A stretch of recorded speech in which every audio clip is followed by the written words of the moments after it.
बात पश्चिम बंगाल की सीएम ममता बनर्जी की करेंगे, क्योंकि इस बयान पर मचे सियासी कोहराम की जेडीयू ने ममता बनर्जी के बयान को भड़काने वाला करार दिया है। तृणमूल कांग्रेस छात्र परिषद के स्थापना दिवस के मौके पर ममता ने कहा था कि अगर बंगाल को जलाया गया तो असम, नॉर्थ ईस्ट, उत्तर प्रदेश, बिहार, झारखंड, उड़ीसा और दिल्ली भी जलेंगे। आज तक से बातचीत में जेडीयू के केसी त्यागी ने कहा कि ममता भड़काने की कोशिश कर रही है। हमारे साथ हैं जदयू के वरिष्ठ नेता केसी त्यागी। सर, ममता बनर्जी ने एक राजनीतिक बयान दिया, नॉर्थ ईस्ट से लेकर बीजेपी तक का तमाम तरह की प्रतिक्रियाएं आ रही हैं। जब उन्होंने ये कहा कि बंगाल जलेगा तो इसकी जो आग है वो झारखंड, बिहार, दिल्ली तक पहुंचेगी, आपकी क्या प्रतिक्रिया है इसमें? इस संवैधानिक पद पर बैठे हुए किसी मुख्यमंत्री के द्वारा दिया गया अपनी किस्म का ये पहला बयान है। मुख्यमंत्रियों से इच्छा और अपेक्षा की जाती है कि वो कानून व्यवस्था का राज अपने राज्य में कायम करेंगे। ममता बनर्जी न सिर्फ अपने राज्य को अराजकता की तरफ ले जा रही हैं, बल्कि वो धमकी देकर अपने संवैधानिक पद को भी कलंकित कर रही हैं। बीजेपी की तरफ से सर ये भी बात कही जा रही है कि एक तरह से क्या ये इंसाइट करने की कोशिश है सिविल वॉर की तरफ ममता बनर्जी के द्वारा, तो बहुत स्ट्रांग स्टांस भी, क्रिटिसिज्म भी आ रहा है।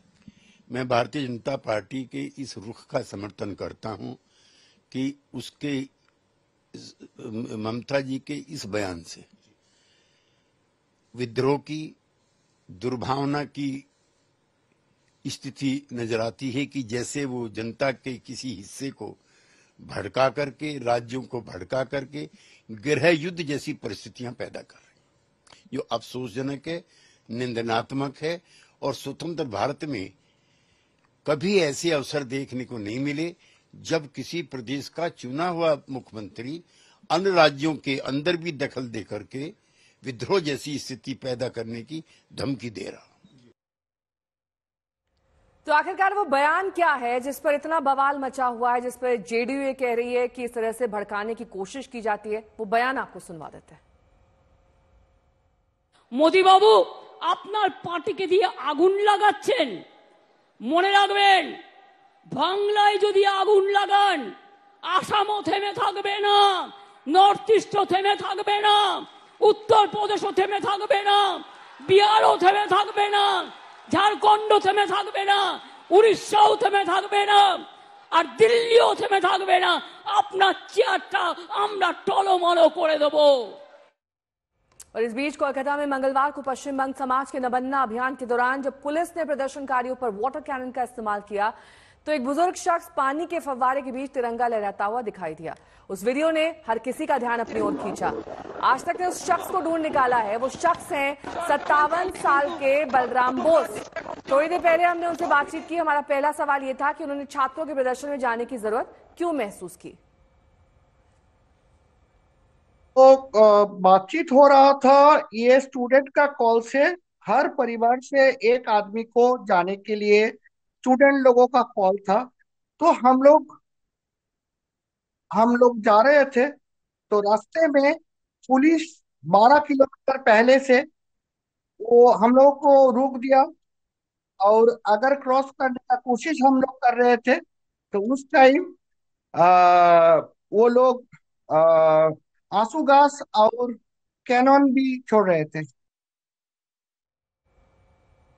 इसके साथ ही उनसे ये भी सवाल किया गया कि पानी के फव्वारों के बीच वो वहां डटे रहे, उनको अपनी सुरक्षा की चिंता तो नहीं हुई?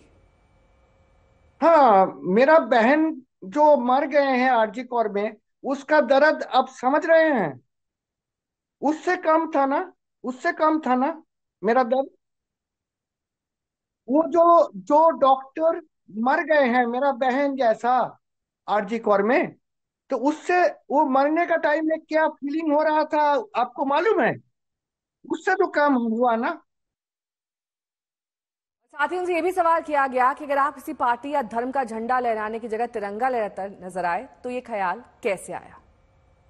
क्योंकि ये हर पार्टी का जो ये है फ्लैग है, उसमें कचरा हो सकता है, लेकिन इंडिया का जो फ्लैग है एकदम साफ सुथरा, इसमें कोई कचरा नहीं है। और साथ ही ये भी पूछा गया कि आपके जज्बे की काफी तारीफ हो रही है, लेकिन लोग जानना चाहते हैं कि छात्रों के आंदोलन में आप कैसे शामिल हो गए? आप तो छात्र नहीं है। ये जो आत्मा का कॉल होता है ना, वो कुछ नहीं सुनता। वो कॉल हमको आत्मा में पहुंचा। मेरा आसपास जितना भी आ, लड़की थे, उसका सुरक्षा के लिए हमको जाना चाहिए, ये मेरा मानना था, इसलिए गए। आरजीकर मेडिकल अस्पताल में जो कुछ हुआ, आपकी नजर में समाज या सीएम ममता बनर्जी को क्या करना चाहिए? अगर मानव चरित्र ठीक से ना तैयार हो ना, तो समाज ऐसा ही होगा। अगर प्रशासन भी थोड़ा अपना तरीका सुधराए, उसको ठीक करे, तो भी समझ में समाज के अंदर कुछ अच्छा हो सकता है। लेकिन मेरा अनुरोध है, सभी लोग मिलकर समाज को सुधार में रास्ते में लाए, तो महिला लोग सब सुरक्षित रहेगा, मेरा माता और बहना सब सुरक्षित रहे।